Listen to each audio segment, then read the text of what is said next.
बिस्मिल्लाहिर्रहमानिर्रहीम। अस्सलाम वालेकुम। Welcome to literature online. आज का टॉपिक है फिलिप लार्किन की पोइम है 1914। ये इसने पोइम जो है ये मई 1960 में लिखी थी और ये पोइम पब्लिश हुई फिलिप लार्किन की जो कलेक्शन ऑफ पोइम थी, एंथोलॉजी कहते हैं कलेक्शन ऑफ पोइम्स को। एंथोलॉजी का नाम था द विट्सन वेडिंग। 1964 में ये पोइम पब्लिश हुई, लिखी 1960 में थी। ठीक है, इस पोइम का जो स्ट्रक्चर है, इसके 4 स्टेंजाज हैं और हर स्टेंजा में 8 लाइंस हैं। ठीक है, मतलब टोटल मिला के इसकी 32 लाइंस हैं इस पोइम की। और इसकी जो राइम स्कीम है वो है ABCDEFGD।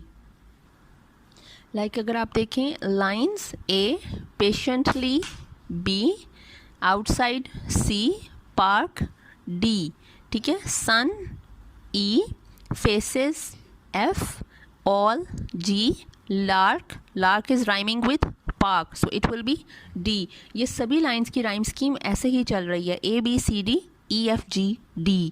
ठीक है, D राइम करता है, मतलब 4th लाइन 8th लाइन के साथ राइम करती है।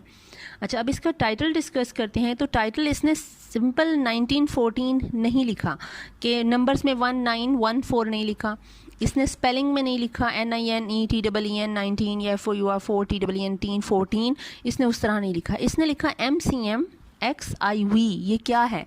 अगर आपको रोमन आती है, रोमन न्यूमरल्स का पता है तो आपको समझ आ जाएगी क्या। रोमन न्यूमरल्स में M को कहते हैं 1000, मतलब जो हम काउंटिंग में नंबरिंग में 1000 लिखते हैं उसको रोमन में M कहा जाता है, लिखा जाता है। ठीक है, और 900 को CM लिखा जाता है। CM means 1000 minus 100, M is 1000 minus 100, उसको हो जाएगा 1000 माइनस 100 इज़ 900। ठीक है, तो MCM बना 1900। ठीक है, और X जो है, X कहा जाता है रोमन में 10 को, और IV ये लिखा जाता है 4 को। ठीक है, और 10 + 4 14 बना, तो इन दोनों को जब मिलाया तो बन गया 1914, मतलब 1914। अब जब आप 1914 को देखते हैं तो सबसे पहली बात हमारे जहन में आती है फर्स्ट वर्ल्ड वॉर। हम जब लिटरेचर पढ़ते हैं तो हमें वॉर्स की डेट्स तो बड़ी, मतलब हमें अजबर होनी चाहिए।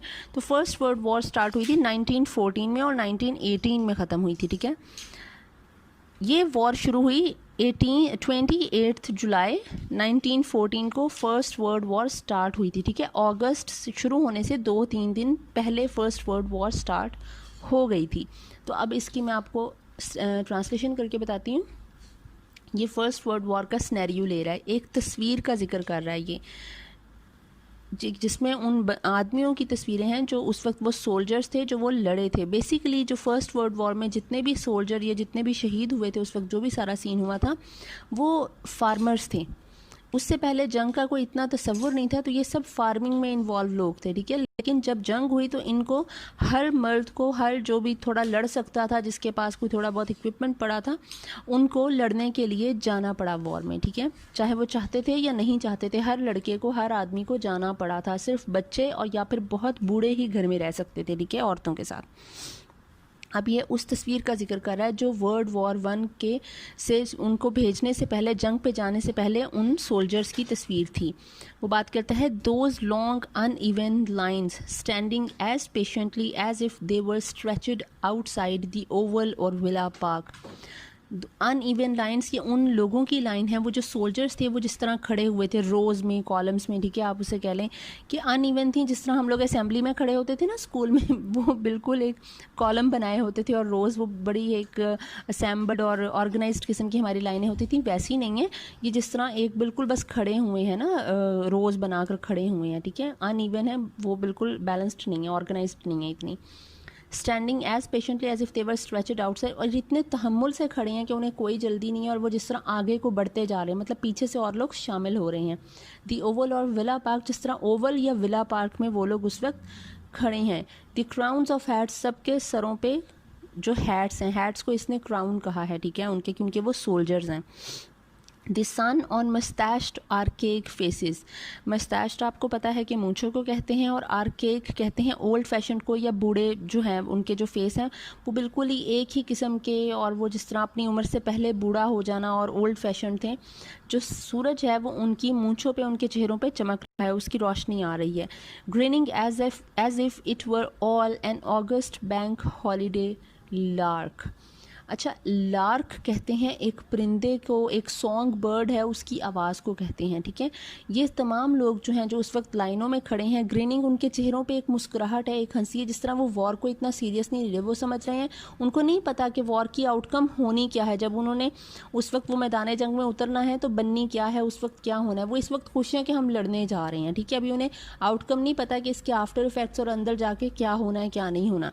वो सब मुस्कुरा रहे हैं कि उनकी तस्वीर बन रही है, दे हैव बिकम सोल्जर्स, ठीक है। वो मुल्क के लिए लड़ रहे हैं, नेशन के लिए लड़ रहे हैं, इस तरह लड़ रहे हैं जैसे ये अगस्त बैंक हॉलीडे होगी। ये 1971 से मेरा ख्याल है रूल बना है कि अगस्त की जो हॉलीडे है वो अगस्त के लास्ट मंथ पे आ गई है, ठीक है। Sorry, in the end of August आ गई है कि एंड ऑफ मंथ ये सेलिब्रेट किए जाते हैं, हॉलीडे दी जाती है बैंकर्स को।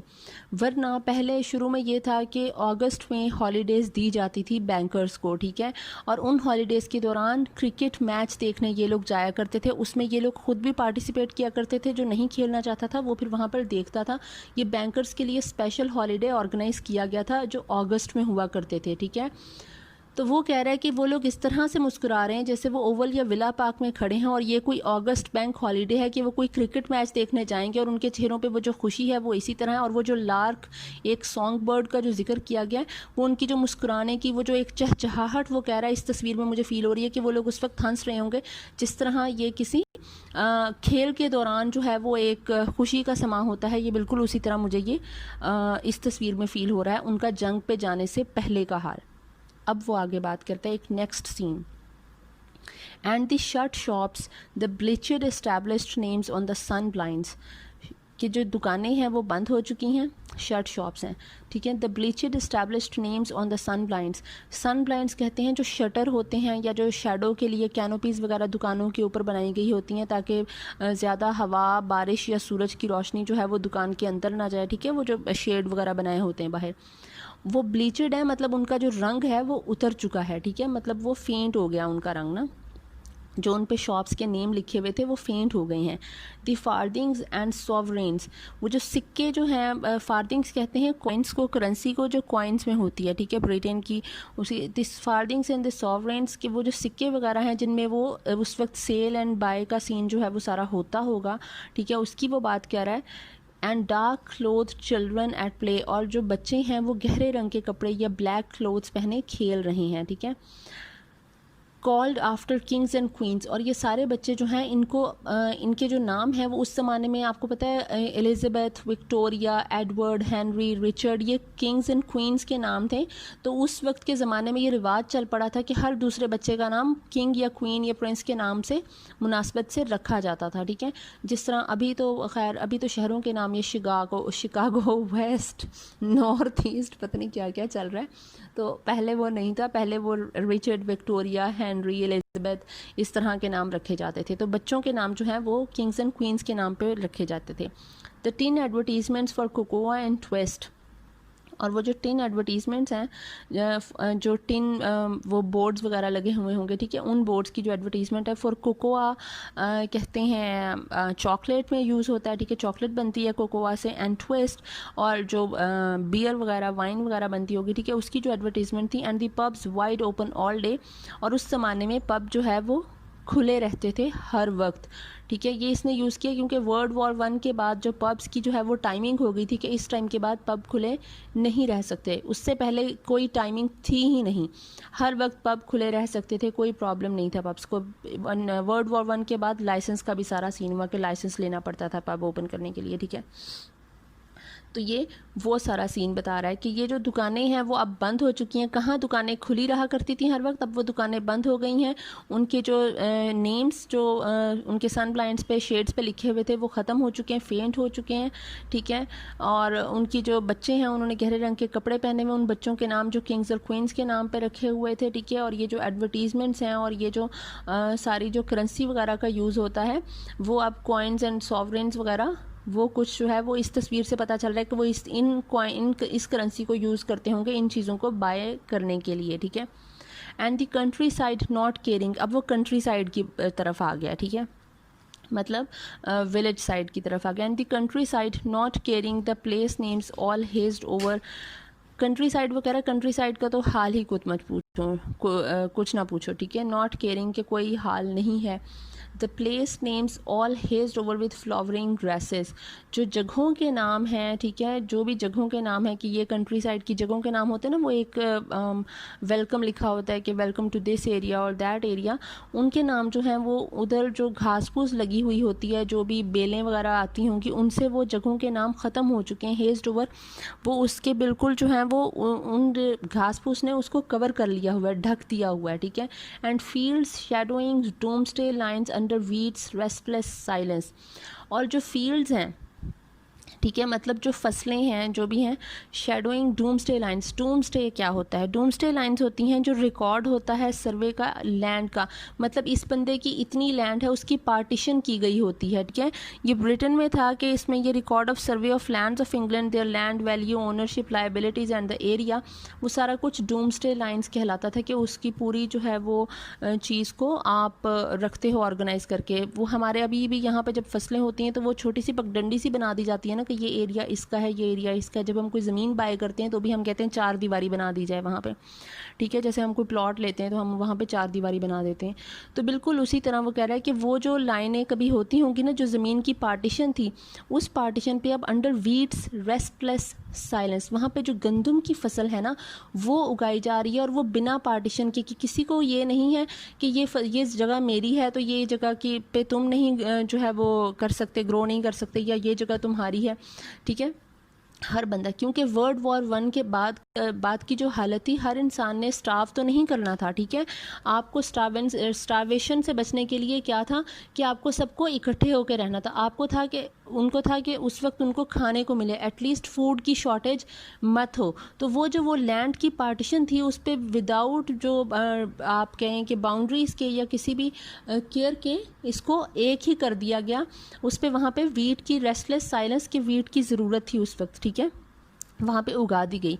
The differently dressed servants with tiny rooms in huge houses, differently dressed servants इसलिए कहा गया है क्योंकि जो उस वक्त जो नवाब थे, मतलब लैंडलॉर्ड्स थे, वो अपने जो सर्वेंट्स थे, मतलब जो भी सर्वेंट जो है वो जिस एरिया का होता था, लाइक एक जो है वो किचन को डील करता है, एक जो है वो आपकी दूसरे मामलात को डील करता है, एक बाकी सर्वेंट्स को जो है वो सुपरवाइज करता है। तो उनके सर्वेंट्स के जो यूनिफॉर्म थे वो डिफरेंट हुआ करते थे, ठीक है। बड़े बड़े घरों में वो डिफरेंटली क्लोथ्ड सर्वेंट्स थे, और उन सर्वेंट्स के छोटे छोटे रूम उनको दिए जाते थे। मतलब बड़े घरों में गुलामों के लिए बहुत कम जगह दी जाती थी। द डस्ट बिहाइंड लिमोजीन्स, और वो कह रहा है कि और उनकी जो लिमोजीन्स थी, जो उनकी जो बड़ी बड़ी गाड़ियाँ थीं, जो महंगी महंगी गाड़ियाँ थीं, उन गाड़ियों पे अब डस्ट पड़ चुकी है। मतलब किसी को भी वो लिमोजीन्स जिनको वो हर वक्त साफ़ करते रहते होंगे, हर वक्त उसका ख्याल रखते होंगे कि इस पर मट्टी ना पड़ जाए, अब वो लिमोजीन्स मट्टी से भरी पड़ी हैं, ठीक है। फिर वो एंड पे बात करता है कि इस वर्ल्ड वॉर ने अब किया क्या है, एंड पे लोगों पे क्या असर किया। Never such innocence never before or since, वो कह रहा है वो जो मासूमियत थी जो लोगों के दिलों में थी, जो लोगों की फितरत में थी, एक जो चीज़ थी वो कभी नहीं आ सकेगी। Never such innocence never before or since, ना इससे पहले थी ना वो आ सकेगी अब। As changed itself to past without a word, जो कि एक लफ्ज़ के बिना ही इस सारी चीज़ ने अपने आप को पास्ट में कन्वर्ट कर लिया। मतलब एक दिन लगा ना, वॉर शुरू हुई और हर वो चीज़ जो पहले अच्छी थी, अब वो चीज़ जो है वो डिस्ट्रक्ट होगी, डिस्ट्रॉय होगी, और हर चीज़ पास्ट बन गई एक लम्हे में। जो चीज़ पास्ट बन गई वो दोबारा नहीं आ सकती थी, ना वो इनोसेंस वापस आ सकती है, ना लोगों का पर्सपेक्टिव वो वाला वापस आ सकता है, ना लोगों के दिलों से वो खौफ अब जा सकता है, ना लोग वो सुकून की नींद अब सो सकते हैं। ठीक है, तो वो जो सुकून था, वो जो एक ईजीनेस थी लोगों की लाइफ में, वो ख़त्म हो चुकी है। ठीक है, the man living the gardens tidy, क्योंकि लोगों ने अपने गार्डन, क्योंकि लोग फार्मर्स थे तब, ठीक है, वो लोग सोल्जर्स नहीं थे, वो फार्मर्स थे, वो अपने घरों का, अपनी लैंड का, अपनी फील्ड्स का, अपनी क्रॉप्स का ख्याल रखते थे। ठीक है, उन्होंने वो टाइडी, उनको नीट छोड़ा था अपने गार्डन्स को। वो बेचारे तो सिर्फ लड़ने गए थे कि ठीक है, हम वो पहले वाले सीन के वो बड़े खुश थे कि हम लड़ने जा रहे हैं। ठीक है, उनको नहीं पता था कि इसमें 4 साल लग जाएंगे और क्या क्या हाल होगा, तो उन्होंने अपने गार्डन्स को टाइडी छोड़ा था। उन्हें नहीं पता था कि अब ये तबाह हो जाएगा, सब कुछ डिस्ट्रॉय हो जाएगा और ख़त्म हो जाएगा।